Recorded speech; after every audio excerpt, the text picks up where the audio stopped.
Welcome back all. ನಾವು ಕಳೆದ ತರಗತಿಯಲ್ಲಿ ಆರ್ಥಿಕಾಭಿವೃದ್ಧಿಯ ವ್ಯಾಖ್ಯೆಗಳು ಮತ್ತು ಆರ್ಥಿಕಾಭಿವೃದ್ಧಿ ಮತ್ತು ಬೆಳವಣಿಗೆ ನಡುವೆ ಇರುವಂಥ ವ್ಯತ್ಯಾಸಗಳನ್ನು ಅರ್ಥ ಮಾಡ್ಕೊಂಡಿದ್ವಿ. ಈ ದಿನ ಫಸ್ಟ್ ಮಾಡ್ಯೂಲ್ನ ಮತ್ತೊಂದು ಪರಿಕಲ್ಪನೆಯಾದಂತಹ ಇಂಡಿಕೇಟರ್ಸ್ ಆಫ್ ಡೆವಲಪ್ಮೆಂಟ್, ಆರ್ಥಿಕ ಅಭಿವೃದ್ಧಿಯ ಸೂಚಕಗಳ ಬಗ್ಗೆ ತಿಳಿಯೋಣ.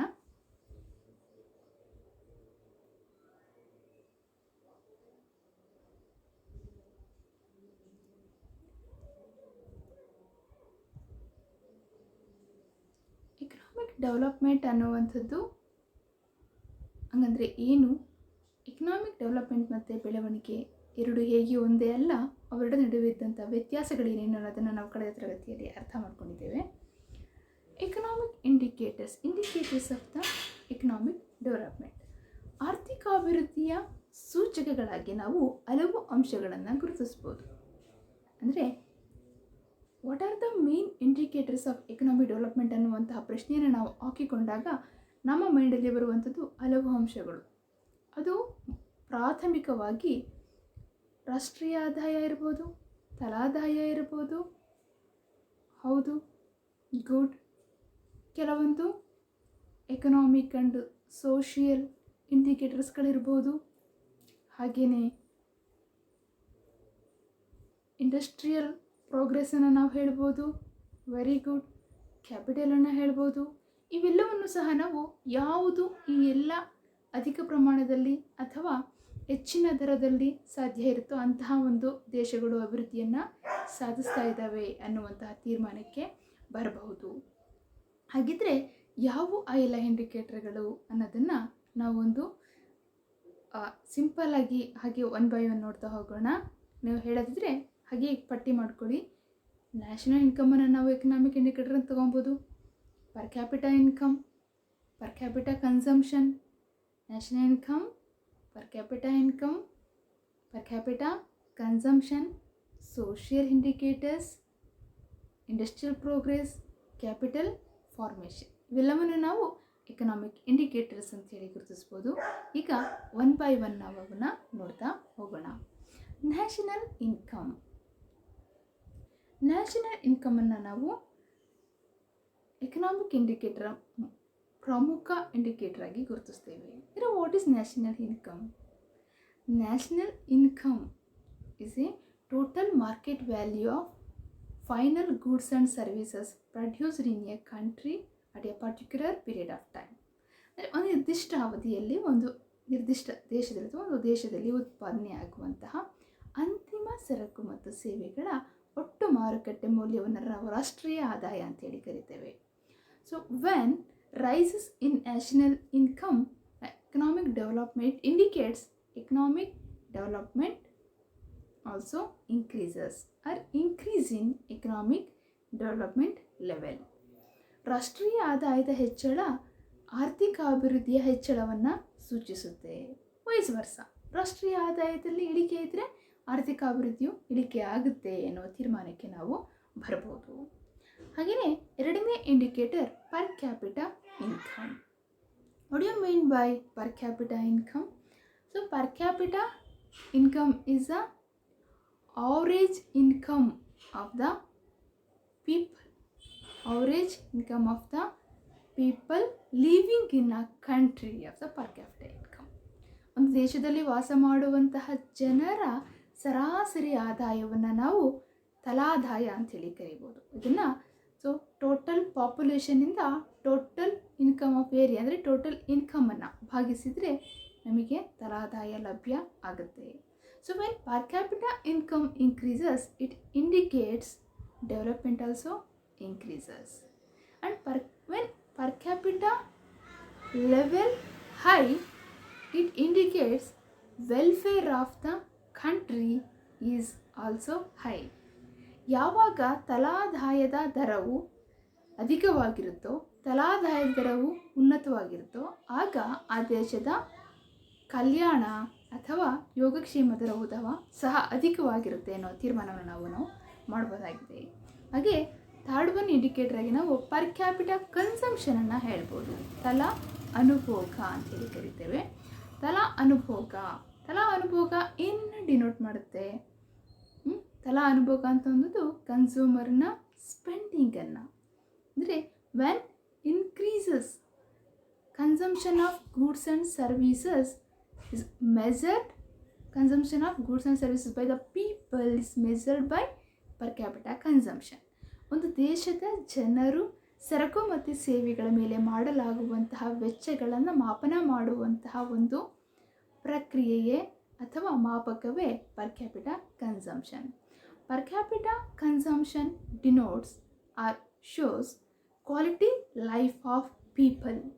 ಜನರ ಒಂದು ಜೀವನ ಗುಣಮಟ್ಟವನ್ನು ಈ consumption per capita consumption indicator ನಮಗೆ ಡಿನೋಟ್ ಮಾಡುತ್ತೆ. ಪರ್ ಕ್ಯಾಪಿಟಾ ಕನ್ಸಂಪ್ಷನ್ ಹೆಚ್ಚು ಇದ್ದಷ್ಟು ಸೊ ಜನರ ಒಂದು ಜೀವನ ಮಟ್ಟ ಉತ್ತಮವಾಗಿದೆ ಅಂತ. ಜನರ ಜೀವನ ಮಟ್ಟ ಉತ್ತಮವಾಗಿದೆ ಅಂತ ಅಂದರೆ ಅದು ಇಂಡೈರೆಕ್ಟ್ಲಿ ಅಲ್ಲಿ ಎಕನಾಮಿಕ್ ಡೆವಲಪ್ಮೆಂಟ್ ಹೈ ಇದೆ ಅನ್ನೋದನ್ನು ನಮಗೆ ಸೂಚಿಸುತ್ತೆ. ಹಾಗೆ social indicators. So social indicators mainly are primarily referred to as basic needs of economic development. Social ಇಂಡಿಕೇಟರ್ಸ್ಗಳನ್ನು ನಾವು ಪ್ರಮುಖವಾಗಿ ಎಕನಾಮಿಕ್ ಡೆವಲಪ್ಮೆಂಟಿನ ಬೇಸಿಕ್ ನೀಡ್ಸ್ ಅಂದರೆ ಮೂಲ ಅಗತ್ಯ ಅಂಶಗಳು ಅಥವಾ ಮೂಲ ಅಗತ್ಯ ಸೂಚಕಗಳು ಅಂತೇಳಿ ಗುರುತಿಸ್ಬೋದು. ನಾವೇನು per capita income, per capita consumption, national income ನೋಡ್ಕೊಂಡು ಇವೆಲ್ಲ ಎಕನಾಮಿಕ್ ಇಂಡಿಕೇಟರ್ಸ್. ಆದರೆ ಎಕನಾಮಿಕ್ ಇಂಡಿಕೇಟರ್ಸಿಂದ ಗ್ರೋತನ್ನು ಸಾಧಿಸ್ಬೋದೇ ವಿನಃ ಡೆವಲಪ್ಮೆಂಟ್ನನ್ನು ಅಲ್ಲ. ಅದರ್ಥ ಆಗಿದೆ ನಮಗೆ. ಅಂದರೆ ಪರಿಮಾಣಾತ್ಮಕ ಬದಲಾವಣೆಯ ಜೊತೆಗೆ ಗುಣಾತ್ಮಕ ಬದಲಾವಣೆಯು ಸಹ ನಾವು ನೋಡಬೇಕು ಅಂತ ಹೇಳಿದರೆ ಈ ಸೋಷಿಯಲ್ ಇಂಡಿಕೇಟರ್ಸ್ಗಳಲ್ಲಿಯೂ ಸಹ ಒಂದು ಆಮೂಲಾಗ್ರವಾದಂಥ ಒಂದು ಪಾಸಿಟಿವ್ ಡೆವಲಪ್ಮೆಂಟನ್ನು ಚೇಂಜಸನ್ನು ನಾವು ಕಾಣಬೇಕು. ಈ ಸೋಷಿಯಲ್ ಇಂಡಿಕೇಟರ್ಸ್ಗಳನ್ನು Hicks and Streeten consider 6 indicators for basic needs. ಈ ಮೂಲ ಅಗತ್ಯತೆಗಳಿಗೆ ಅಭಿವೃದ್ಧಿಗೋಸ್ಕರ 6 ಇಂಡಿಕೇಟರ್ಸ್ಗಳನ್ನು ಅವರು ಗುರುತಿಸ್ತಾರೆ. ಅವು ಯಾವ್ಯಾವುದು ಅಂತ ಹೇಳಿದರೆ health, education, food, water supply, sanitation, housing.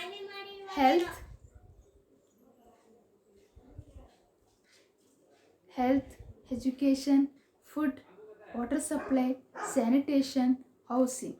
ಈ 6 ಪಾಯಿಂಟ್ಸ್ಗಳನ್ನು ಹಿಗ್ಸ್ ಆ್ಯಂಡ್ ಸ್ಟ್ರೀಟನ್ ಅವರು ಸೋಷಿಯಲ್ ಇಂಡಿಕೇಟರ್ಸ್ ಆಗಿ ಗುರುತಿಸ್ತಾರೆ. ಸೊ ಇಲ್ಲಿ ನಮಗೆ ಗೊತ್ತಾಗ್ತಿದೆ ಅಂದರೆ ಆರೋಗ್ಯದ ಅಂಶದಲ್ಲಿ ಆಗುವಂತಹ ಒಂದಷ್ಟು ಅಂದರೆ ಮೂಲಭೂತವಾದಂಥ ಆರೋಗ್ಯ ಸೌಕರ್ಯಗಳ ಲಭ್ಯ ಇದ್ದರೆ ಆ ದೇಶ ಅಭಿವೃದ್ಧಿಯನ್ನು ಹೊಂದಿದೆ. ಉತ್ತಮ ಶೈಕ್ಷಣಿಕ ಸೌಲಭ್ಯಗಳು ಸಿಗ್ತಾ ಇದೆ ಅಂತೇಳಿದರೆ ಆ ದೇಶ ಅಭಿವೃದ್ಧಿಯ ಕಡೆಗೆ ಇದೆ.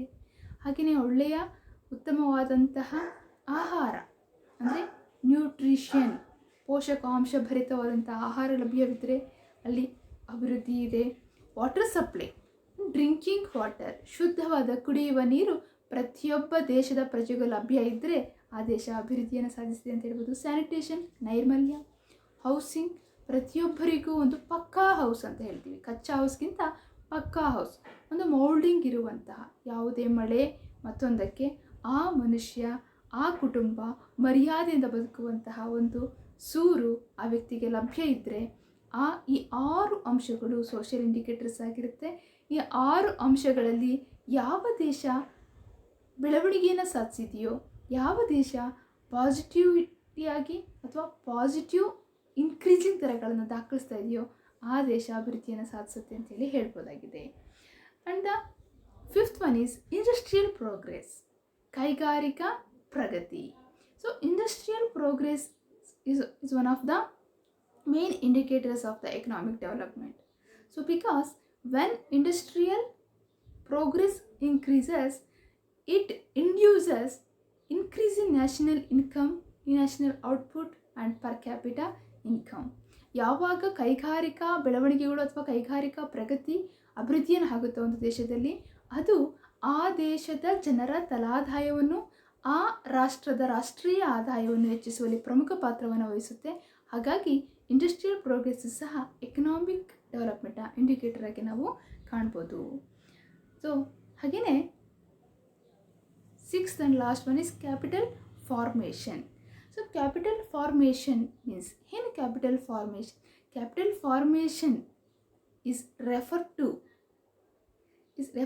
as an accumulation of net capital over a accounting period for A specific country. ಅಂದರೆ ಒಂದು ಈ ಬಂಡವಾಳ ಸಂಚಯನ ಅನ್ನುವಂಥದ್ದು ಒಂದು ಆಯವ್ಯಯ ವರ್ಷದಲ್ಲಿ ಒಂದು ದೇಶವು ಮಾಡುವಂತಹ ಅಥವಾ ಒಂದು ದೇಶದ ನಿವ್ವಳ ಬಂಡವಾಳ ಸಂಗ್ರಹಣೆಯನ್ನು ಕ್ಯಾಪಿಟಲ್ ಫಾರ್ಮೇಷನ್ ಅಂಥೇಳಿ ನಾವು ಕರಿಬೋದು. ಹಾಗಾಗಿ ಕ್ಯಾಪಿಟಲ್ ಫಾರ್ಮೇಷನ್ ಅಂದರೆ ಇನ್ನೊಂದು ಅರ್ಥದಲ್ಲಿ ಆ ದೇಶ ವಿವಿಧ ಕ್ಷೇತ್ರಗಳಲ್ಲಿ ಮಾಡಿದಂಥ ಹೂಡಿಕೆಯನ್ನು ಡಿನೋಟ್ ಮಾಡುತ್ತೆ. ಅಂದರೆ invest in irrigation, invest in transport, invest in education, invest in health sectors, so on.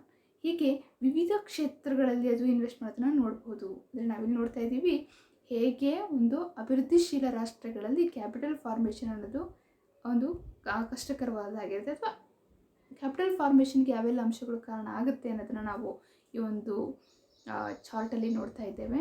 Okay, ಇವಿಷ್ಟು ಎಕನಾಮಿಕ್ಸಿನ ಡೆವಲಪ್ಮೆಂಟಿನ ಇಂಡಿಕೇಟರ್ಸ್ಗಳು ಅಂಥೇಳಿ ಗುರುತಿಸ್ಬೋದು. ಇದಿಷ್ಟು ನಿಮಗೆ ಅರ್ಥವಾಗಿದೆ ಅಂತ ಭಾವಿಸ್ತೀನಿ ಮಕ್ಕಳ.